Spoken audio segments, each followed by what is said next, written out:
আসসালামু আলাইকুম ভাই। ওয়ালাইকুম সালাম ওয়া রাহমাতুল্লাহি ওয়া বারাকাতুহু। বাংলাদেশি ভাই? জি ভাই বাংলাদেশি। ভাই আপনার কাছ থেকে একটা কথা জানতে চাই। জি ভাই বলেন কি কথা? কুয়েতে আমরা যে এত কষ্ট করি, আসলে কুয়েতে শর্টকাট বড় লোক হওয়ার মতন কোনো সিস্টেম আছে? ভাই আছে তো, যে পদ্ধতি আছে দুইটা, তবে একটু বাস খাইতে হবো। কিরকম বাস?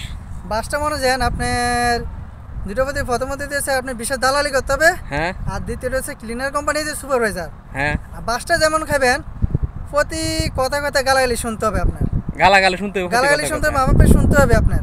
আচ্ছা, তাহলে আপনার কথাটা বুঝলাম আমি, মানে দুই সাইডের থেকে মানে বেশি টাকা ইনকাম করা যায়। তো দালালিরা বুঝলাম হেটা বিশার, আর যেই সুপারভাইজার বলছেন ক্লিনার কোম্পানি, তারা কিভাবে ইনকামটা করবো? এটা মনে জানে যদি আপনার হান্ডারে মনে যদি 50 জন বা 100 জন লোক থাকে, ধরুন 100 জন, তো প্রতি মাথা পিছিয়ে যদি আপনি 5 টাকা করে মনে যান দালালি করে খান, তাহলে 100 জন 500 দিনার, তো আপনার বেতন আছে আরো 500 দিনার, তো এখানে তো 1000 দিনার, আর 20-এর মধ্যে তো আছে দালালি, ওটা বলে লাভ আছে? ও ভাই মানে কঠিন কথা কইছেন। যেখানে মানুষ নিম্নত বাইরের দেশে মানুষ আছে 1 লক্ষ টাকা খরচ করা, আর ওইখানে আমার বাংলাদেশে আসতে হয় 5 লক্ষ টাকা খরচ করা। তার মানে তো এখানে মানে 4 লাখ টাকা তিনি নিজে খায়, বিষয়টা মূলত হয়তো তারা 100 দিনে খরচ হতো, 100 দিনে বাংলা এখানে বর্তমানে কত 37,000 30,000 বর্তমানে, তাহলে সে যে তুমি কয় টাকা লাভ করতেছে? তার মানে দুইটা পদক্ষ কার কার কাছে যার নির্লজ্জ, যার শরম নাই, ওর ভিতরে মানে দুইটা যদি পদক্ষেপ থাকে তাহলেও নিতে পারবো। হ্যাঁ নিতে পারবে, কারণ তারা হচ্ছে আশ্রম জুলুমকারী, আসল জুলুমকারী, কারণ তারার মতো না জুলুম করে আর কেউ নাই। তো আবার বললেন আবু জাহেল যে বলেন, হ্যাঁ। ওদের থেকে বর্তমানে এখন সমাজে আমাদের দেশের এই যে সুপারভাইজার কোন বা ইয়ে কোন বড় হতে যারা আছে তারাই মনে যেন বড় জুলুম।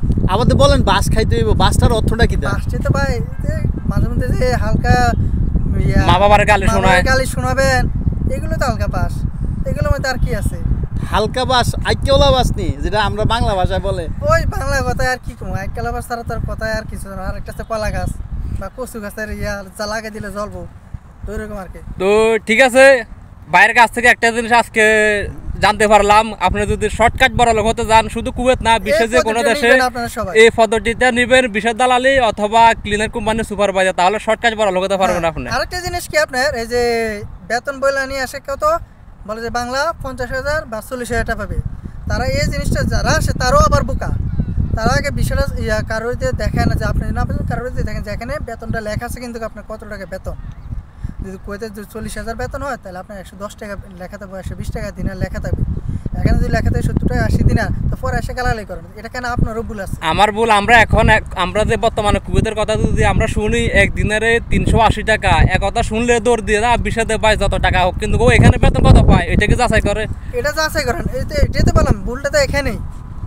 তো জেনে শুনে আপনি আসেন, আসার পর কেন আবার দালালকে গালাগালি করেন? কেন আপনি জেনেছেন এখানে আপনারও ভুল আছে, দালালের ভুল আছে, দালাল হয়তো মিথ্যা আশ্বাস দিতেছে আপনাকে, আপনার না জেনে চলে আসতেছে। আপনি নিজস্ব লোক আছে, আপনি নিজস্ব লোকের আগে জিজ্ঞেস করেন, আপনি নিজস্ব লোকের না জিজ্ঞেস করে কী করেন, দালালের সাথে কথা বলে আপনি আসে পরে ফ্লাইট হয়ে গেছে, এবার তখন ফোন দিয়ে বলেন আপনার অমুক জন্য যে আমি ঘুরে আসছি, ওই সৌদি আসছি, দুবাই আসছি, এইসব বললে এবার আসে তখন বেতন এত, যে দালাল এত বলছে এত নিচ্ছে, তো এফআর বলেন যে তোমরা একটু করেন, তখন ওইটাই বলার দরকার যে তোমরা একটু বলো না, তোমরা কি আমরা আগে জিজ্ঞেস করছো, জিজ্ঞেস করে না। এখন আসার আগে একটা পরামর্শ দেন, মানে কি বিষয়টা তারা ফলো করে আসতে হইব, মানে কি বিষয়টা মানে আসতে হবে আপনার যদি কারো আপনার যদি পরিচিতি কেউ থাকে তাদের কাছে যোগাযোগ করেন, জিজ্ঞেস করেন বিষয় আসলে ভালো, বেতন কিরকম যে এটা জানেন কিনা, জানা এফার যে দালাল থেকে আপনি বিষয় নেবেন, ওই দালালের কথা বলবেন, যদি আর না বলতে পারেন তাহলে আপনি নিজের লোকের মাধ্যমে নিতে পারেন, আর নিজের লোকও কিন্তু টাকা খায়, অবশ্যই খায়।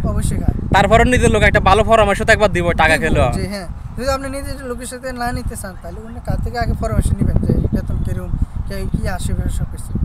তবে নিজের লোকের আবার কাজও দিয়ে দেয়, দালাল কিন্তু কাজ দেয় নাই, দেন অনেক সময় সাইরা দেয়, কিন্তু দালাল। আর আমার একটা কথা কি, আমরা দেশের ভিতরে গেলে যখন দালালের কাছে আসি, কিন্তু প্রথম দালালের কাছে কিন্তু আমরা দালালের পিছনে আমরা ঘুরি আগে, ঠিক আছে, লাস্টে না হয়েছে দালালের পিছে আমরা দালাল আমরা পিছে ঘুরে না, প্রথমে আপনার পিছনে ঘুরবে দালাল, টাকা যতক্ষণ না হাতে আসবে পুরা টাকা হাতে আসে বসে দালালের পিছে আবার আপনি দৌড়াতে হবে। যেমন আমাদের দেশে টাকা একবার ধার দিলে সেটার পাওয়া খুবই কষ্ট, আমরা ঘুরতে হয় তার পিছনে, যতক্ষণ সে টাকাটা না পাবে তাই কিন্তু আপনার পিছনে ঘুরতে থাকবো, টাকা দিচ্ছেন এখন আপনি তার পিছনে ঘুরে। ভাই আমাদের জাতীয় খেলাটা নাকি, জাতীয় খেলাটা পায়, ওই খেলার কথা বললাম ভাই, আমাদের জাতীয় খেলাটা হচ্ছে হাডুডু খেলা, ঠিক আছে, ওই হাডুডু খেলা মনে করেন ফাউ টাইনা ধরে, আপনি উঠতেন গেছেন, আমি ফাউ টাইনা টানি নিচে নামে, এই আমাদের বাংলাদেশের স্বভাবে মানুষের এই অবস্থা, মানে কিভাবে একটা মানুষের উপর সে চিন্তা না করে শুধু টাইনে নিচে নামাবে। ওকে ঠিক আছে ভাই, ভালো একটা পরামর্শ দিচ্ছেন। আশা করি যারা এই ভিডিওটি দেখতেছেন বিদেশে যাওয়ার পরে শর্টকাট কিভাবে বড় লোক হবেন এই দুইটা যদি অভিজ্ঞতা জানা থাকে আপনার, দেখবেন আগে নিজের পরিস্থিতি কেউ থাকলে ওদের কাছ থেকে জানে আসবেন, আইসা আবার কানাকাটি করবেন যে গালাগালি করবে দালান রে, এটা কিন্তু ঠিক না। আগে আপনি নিজে ঠিক হন তারপর অন্যকে বলবেন। ওকে ভাই, ধন্যবাদ ভাই ওকে সময়টা দেওয়ার জন্য। ভালোবাসা অবিরাম, সাপোর্ট চাই অল টাইম। আর আমরা কোথায় আছি দেখছেন লোকেশনটা, খুব সেই লেভেলের লোকেশন।